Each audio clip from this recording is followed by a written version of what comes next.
الحواوشي العجين او الحواوشي الاسكندراني من اجمل الوصفات اللي بحب اعملها في البيت على طول. عجينتي فيها ناجحه جدا بمكونات بسيطه وطريقه مفيش اسهل من كده. هتاكلوا حواوشي احلى من المطاعم. وهعمل معاكم حواوشي البيتزا العائليه بحشوه خطيره في ريحتها وطعمها وعجينه قطنيه من جمالها هتاكلوا صوابعكم وراها. هشتغل كيلو دقيق لاني هعمل الشكلين في الفيديو هنا. لو حابين تعملوا حاجه واحده هتشتغلوا نص كيلو دقيق، عليه رشه من الملح، معلقه كبيره حليب باودر اختياري، ومعلقه صغيره بيكنج باودر، وهقلب المكونات الجافه دي مع بعض. فتحه كده في نص الدقيق وهحط فيها معلقتين كبار سكر، معلقه كبيره خميره فوريه، ومعايا كوبايه ميه تكون دافيه هاخد نصها او 3/4 بس كده عشان اشغل بيها الخميره قدام. يا اما هستناها لحد ما تطلع بابلز كده، يا اما هكون متأكده الخميره بتاعتي ما فيهاش اي مشاكل.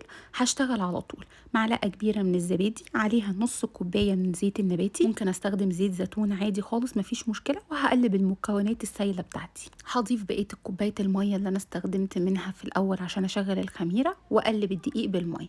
وبعدين هحضر كوبايه ميه دافيه كمان وهضيفها واحده واحده واقلب الدقيق بالميه. يعني بعد تقريبا ما استخدمت كوبايتين الميه بتوعي ولميت الدقيق بيهم، هبتدي بقى اعجن بايدي كده علشان اشوف انا محتاجه ايه تاني من السوائل. هحضر جنبي ربع كوبايه كمان من الميه الدافيه، واول ما الدقيق كله بيتلم معايا بشوف اذا انا محتاجه تاني شويه من الميه عشان لسه في دقيق في الجناب او دقيق تحت مالوش سوائل تلمها، فهرش بايدي كده رشه والم. هرش بايدي رشه والم لحد ما بلاقي كل الدقيق اتلم. بعجن بقى العجينه كويس قوي قوي زي ما انتم شايفين كده. النتيجه عندي عجينه رطبه جدا ليها قوام املس بتلزق شويه صغيرين نتيجه الميه الدافيه اللي انا حطاها.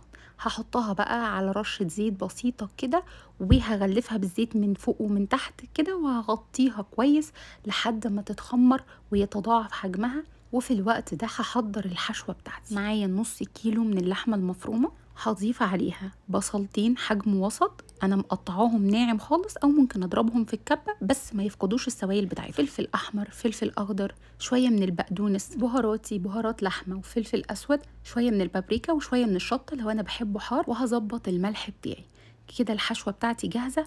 هبتدي بقى اعجنها كويس قوي لحد ما كل الخضار واللحمه والبهارات تتجانس مع بعضها كويس جدا. بعد ما بخلص الحشوه بتاعتي بتكون العجينه اتخمرت كويس، هبتدي اشتغل. لو العجينه بتاعتي لسه في وقت التخمير هحط الحشوه على رف التلاجة شويه. شايفين العجينه ما شاء الله من غير زبده ولا بيض ولا اي حاجه. معايا عجينه حلوه قوي. هاخدها قدامي واقسمها نصين عشان اعرف اقسم على قد الصينيه بتاعتي. اشتغلت في صينيه مقاس 45.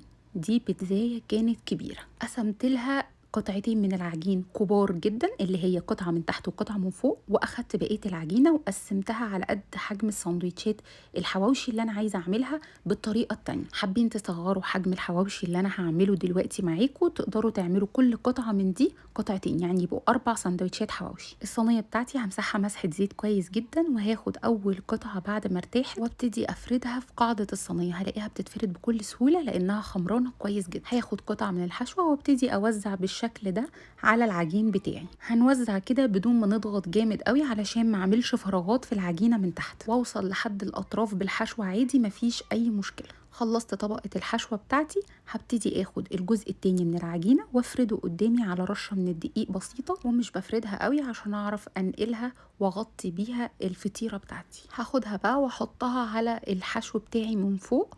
انا ضفت اضافه اختياريه، حطيت شويه من الجبن على الحشوه بتاعتي. طريقه التقفيل بسيطه جدا وممكن تكون اختياريه برضو. انا ممكن اخد العجينه بتاعتي لفوق وانزلها لتحت، اقفل ادخلها تحت العجينه اللي تحت، وممكن اضفرها كده زي ما انا بعمل، بتدي شكل حلو قوي للفطيره بتاعه الحواوشي. في الاخر باخد الطرف اللي تحت والفه على اللي فوق واضغط ضغطه بصباعي. باخد الطرف اللي تحت والفه على اللي فوق كده واضغط ضغطه لجوه علشان اثبت العجينه فيها. كده فطيرتي جاهزه. اقدر بقى اضغط عليها ضغطتين كده اوصل الحشو فيها لحد الاطراف. هاخد بقى قطعتين العجين بتوعي اللي هعملهم ارغفه الحواوشي على رشه دقيق بسيطه، وهضغط عليهم ضغطه بسيطه مش بفردهم خالص، وبحط فيهم شويه كده من الحشو بتاعي على قد ما انا عايزه، وهقفل بالطريقه السهله دي. ما اعتقدش ابدا ان في طريقه ابسط من كده. هاخد الارغفه بتاعتي، ممكن اسيبها تريح دقيقتين وممكن ابتدي افردها واشتغل فيها على طول. كمان ممكن افردها فرده بسيطه خالص، يعني عايزه العجين اكتر شويه،